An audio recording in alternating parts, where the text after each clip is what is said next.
Welcome back, folks, to part 2 of the My Hero Academia recap series. Today I'll cover the second core of Season 6. Trust me, it's absolutely insane. Especially the ending, it just blew my mind.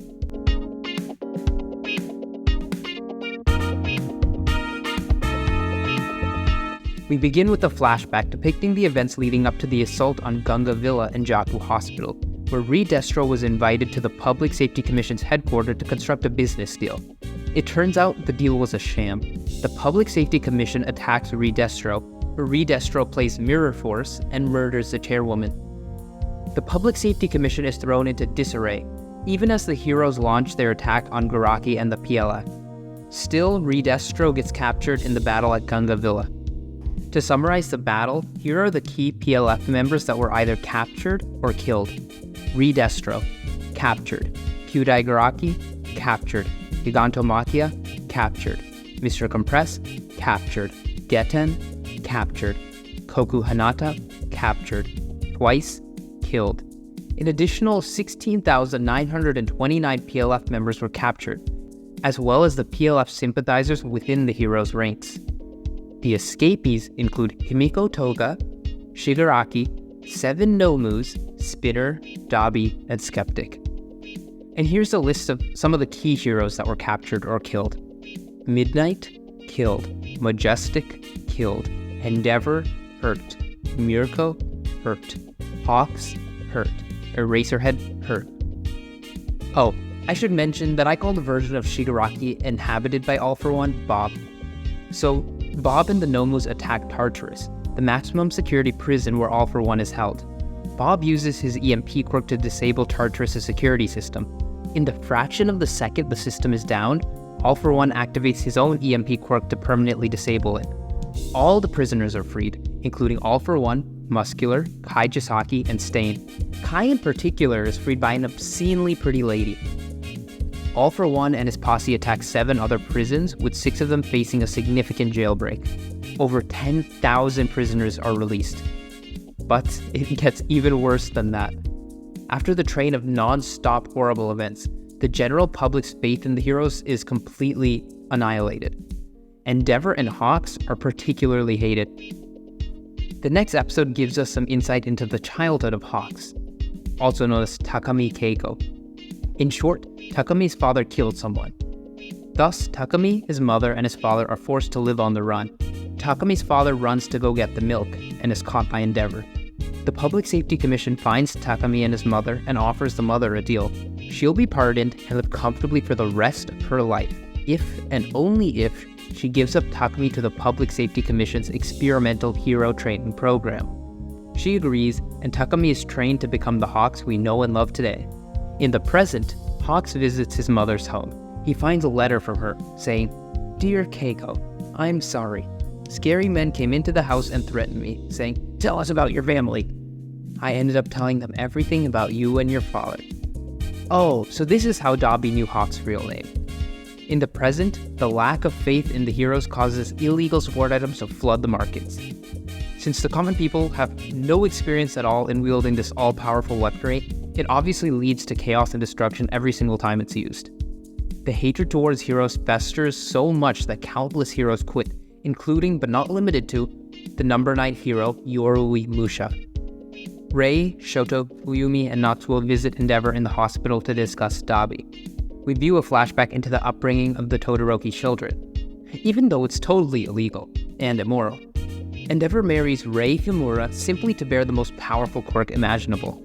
Endeavor raises his firstborn son, Toya, to be the number 1 hero. Whilst Toya's claims were significantly more powerful than Endeavor's, that much is true, they burn his body when they get too intense. So Endeavor gives up and stops training Toya. But by that time, Toya had made it his one and only dream to become a hero. Down the line, Shoto's born, the perfect mixture of quirks Endeavor had always dreamed of. While Endeavor's attention is focused solely on Shoto, Toya continues training in secret. As he hits puberty, his flames change from red to blue, and he realizes his firepower is linked to his excitement. Eventually, he starts a fire so massive it burns down a mountain, and he's presumed dead. In the present, Deku dreams of the previous One for All wielders. They include the original Yoichi Shigaraki, the unnamed second and third users. The fourth user, Hikage Shinomori. The fifth user, Daigoro Banjo. Sixth user, N. Seventh user, Nana Shimura. And obviously the eighth and ninth users, All Might and Deku respectively. Yoichi explains why they're showing themselves now, and not like during any of the times when it would have actually been helpful. Earlier, the previous wielders were only able to reveal themselves at rare occurrences when their connection to Deku was strong. But since Bob's attempt at stealing One For All, the previous wielders now have a channel of sorts to speak to Deku through. That being said, the second and third wielders refuse to speak to Deku. Shinomori reveals that natural quirk wielders can no longer inherit One For All. The multitude of quirks would just overwhelm their body and destroy them from the inside. He exits UA, but leaves behind letters to his classmates revealing the truth behind One For All. At the same time, Endeavor, Hawks, and Best Jeanist hold a press conference to cool off the public's growing hatred towards heroes. They announce a program formed in joint cooperation between the pro-heroes and the government, wherein UA will serve as a designated shelter to protect the public. Deku becomes Vigilante Deku, utilizing the quirks of all One For All wielders except the two who refuse to share their powers. These powers are Danger Sense, the quirk wielded by the fourth user. It's essentially Spidey Sense. Black Whip, the quirk wielded by the fifth user. We've seen this quirk earlier in the series. It's the black spider web thing. Smokescreen, the quirk wielded by the sixth user, a quirk that produces a smokescreen. Float, the quirk wielded by the seventh user, a quirk that allows Deku to fly. In addition, he gains the ability to converse with the previous wielders. Using the new quirks in perfect coordination, Deku fights Muscular. It's not even close. Deku annihilates him. Deku goes, "I'm Batman," and forms a group consisting of All Might, Endeavor, Hawks, and Best Jeanist. To explain why Deku is on the run, All Might reveals the truth behind One For All to Deku's mom. The Discount Justice League uses Deku as bait to catch Bob. When scouring the city, Deku is attacked by a sniper rifle, by the same gorgeous girl from earlier, Lady Nagant. Okay, you guys know me, I'd never sim for anybody ever, but to explain, I sim for everyone. Okay, but to explain how gorgeous this lady is, the episode is literally titled The Lovely Lady Nagant. The third wielder of One For All offers his powers to Deku, Fa-Jin, to allow Deku to build up and store kinetic energy by performing a repetitive movement, which can then be explosively released. Lady Nagant, as the most skilled sniper in the world, was personally requested by All For One to abduct Deku. In return, All For One gifted her the quirk Airwalk, a quirk that essentially allows her to fly. She brings Kai Chisaki with her, who, if you remember, is useless because he no longer has arms. Nagant explains her backstory. She was once a hero assassin for the Public Safety Commission, but grew tired of killing. She tries to resign, but the Public Safety Commission wouldn't let her leave, so she killed the then chairman. Thus, she believes the meaning of a true hero is dead. Deku starts to overpower Nagant, who as a last-ditch effort shoots at Chisaki hoping to distract Deku. He chooses to save Chisaki rather than capture Nagant. This revives Nagant's faith in heroes, and Deku defeats her. To stop Nagant from joining the good guys, All For One detonates a self-destruct quirk he passed on to Nagant. With her last words, she tells Deku she was ordered to bring him to a mansion in Hybori Woods. The heroes capture Chisaki, who begs to apologize to his grandfather. Deku offers him a deal. If Chisaki can apologize to Eri, Deku will take him to his grandfather. Deku leads a raid on the mansion. All For One leaves a message for the heroes and blows up the mansion. This pushes Deku past his breaking point, and he leaves the Secret Hero Alliance and ventures out alone. All Might begs Deku not to, but he leaves All Might crying in the rain. Deku scours the city, saving people from crime like the Caped Crusader he is. Sleep-deprived and reaching his limit, Deku is attacked by a villain with the ability to control people like marionettes. Since Deku isn't able to hurt the civilians, they overpower him until Class 1A appears to rescue and retrieve him. He refuses to return with his classmates, so a fight breaks out to force him back. Putting all their strength together against Deku, who's already about to pass out, mind you, they barely manage to stop him. Deku relents and agrees to come back.